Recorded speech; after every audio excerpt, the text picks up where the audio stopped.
guys, it's Georgie from Creative Art Studio here today with another video about some different techniques that you can do while painting. So a little bit ago we did a galaxy plate technique. This is how the plate turned out.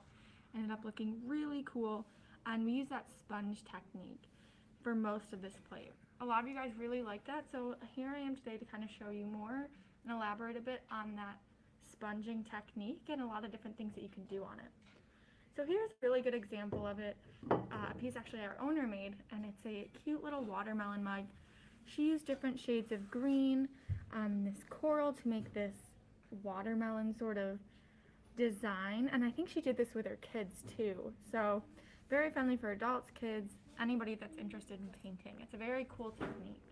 So I'm going to kind of go over it. Today we're going to do kind of like a flower scene that I've had a lot of kids do before, and you can definitely jazz it up, do a lot more details, and get more of a detailed project as well. So I'm going to start off by picking my sponge. You can see here I have a lot of different sizes, different kinds of sponges, how big the holes are on them, how squishy they are. Kind of depends on, or that figures out how your piece is going to look. If I use one with a lot of holes in it, my sponge pattern is going to be a lot more sporadic. If I use this one that has really no holes in it, it's going to be a lot more uniform.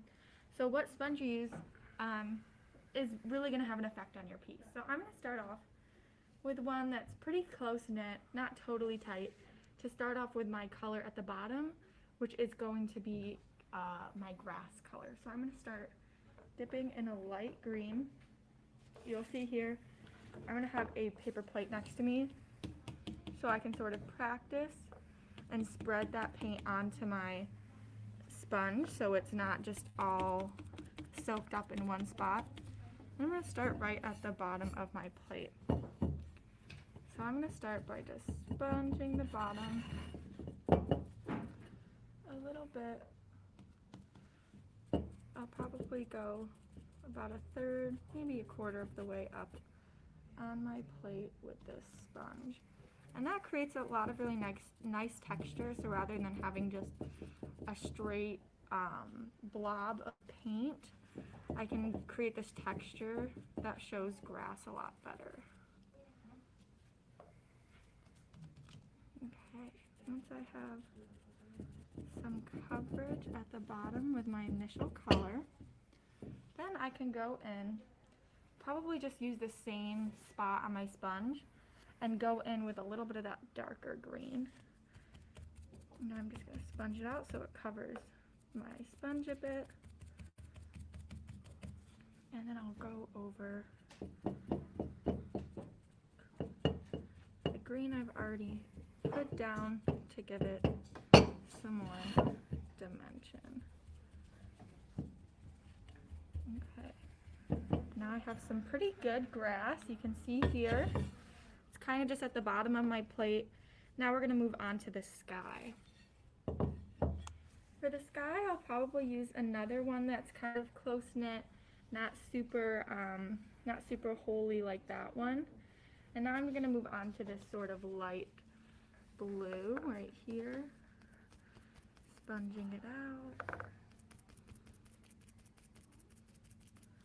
I'll start at the top of my bowl this time, or I'm sorry, my plate, and work my way down. You see that because I put it in this sort of uniform sponge, it's creating a lot of square patterns. I don't really want that, so I'm going to start to kind of go not in a line. I'm going to go sporadically so that I don't have something super uniform. I have a piece that just shows some texture around.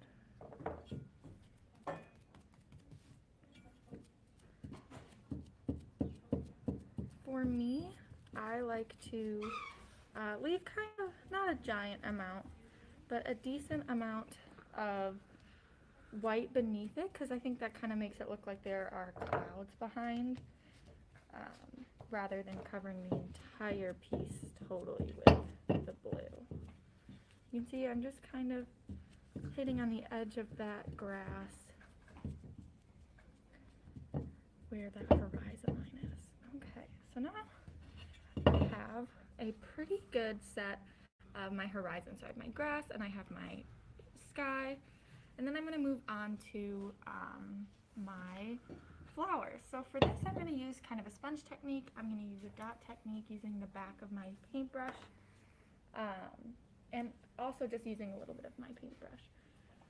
So I'm going to start by using a small brush, and I'm going to use the darker green of the two greens I used for this. I'm just going to start, make one right in the middle, and I'm going to mark out one stem for a flower. Come back in. What we want to do is make it look like they're at different points at our field. So I'm not going to start them all at the same spot. I'm going to have some start lower, some start higher. So it gives it kind of a depth of field. I'm not going to make them all the same height either.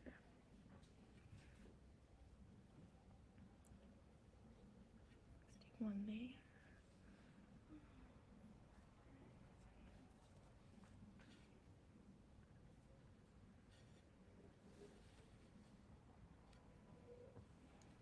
And let's add one or two more stems. They're not perfect lines. Like in nature, nothing's perfect, so I'm just gonna do a couple of quick lines. Ideally, what we would do with this is we do 3 coats of it, because like in all of our other painting videos, you want to make sure you paint 3 coats of everything you do. You can see here, when we're using the sponge, we kind of want the look of it being a little translucent, not super opaque. So for this, I'm just going to do 1 coat, but if you guys are coming on in, I would recommend maybe doing 3 coats or 2 coats of those stalks. Then what I'm going to do is add a little bit of details to this. So add kind of some more grass kind of details. So I'll maybe come at the bottom with my brush with just a little bit of paint, so they look like they're just blooming out of that grass. This is kind of a dry brush technique. I'm using a little amount of paint and just moving it around.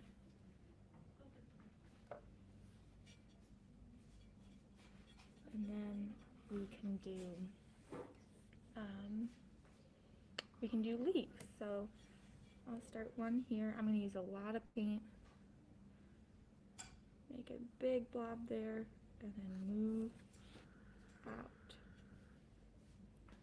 Do another one on the other side. This time I'll do the top down.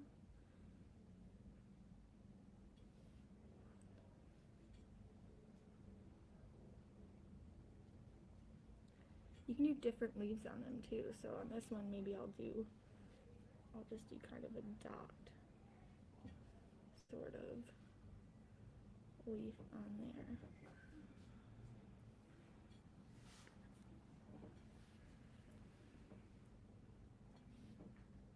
Do a couple leaves on this one.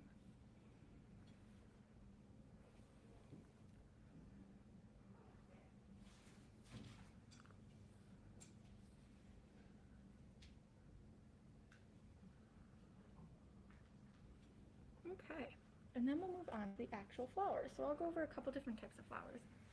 So let's start with a sponge flower. So what I'll do, I have two different colors. I have a pink and a purple that I'm going to make my flowers, and then I have my yellow for the inside of all of them. For my sponge flower, what I'll do is I have this circular sponge. That's a lot of paint on there. I'm going to just grab this circular sponge. Let's start in the middle, and I'm just going to do one big dot in the middle, and then I'll just go around it a little bit. And this will create some texture. And then where I can add the yellow in the middle of it. And it's kind of like a poppy. So there's one flower. Then we can also use, like I was saying, a dot method. So I'll use a dot method for this. So I would just use the back of my paintbrush. The size of the back determines how big the brush, or I'm sorry, how big the petals are going to be. But I'll just start with one here.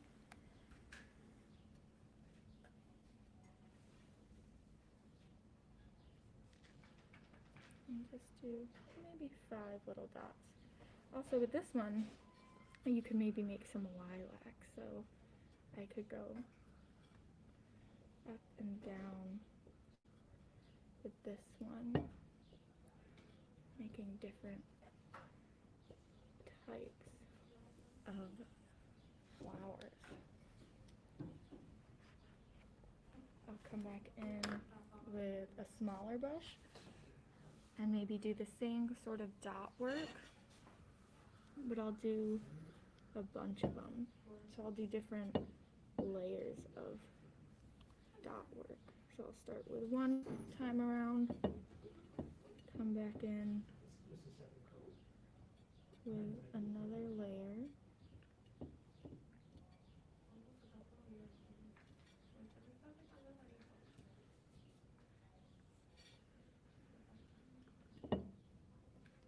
And this creates another kind of type of flower.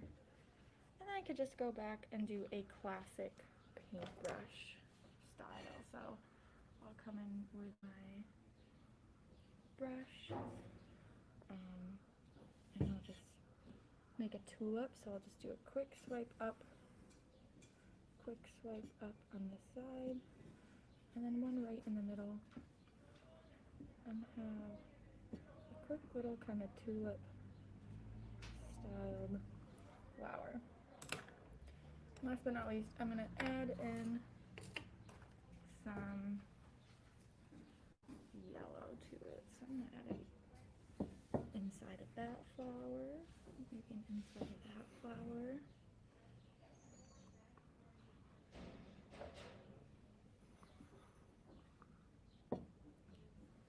And there we go. So this is a quick little flower demo, how you can use that sponge technique to cover our piece rather than painting it, how we can use it to create different designs, and not only use sponges but also use our brush and the back of our brush as well. So stay tuned for this one to come out of the kiln with a couple more techniques. If you guys have any questions, comment below, or if you want to see anything else, just let us know.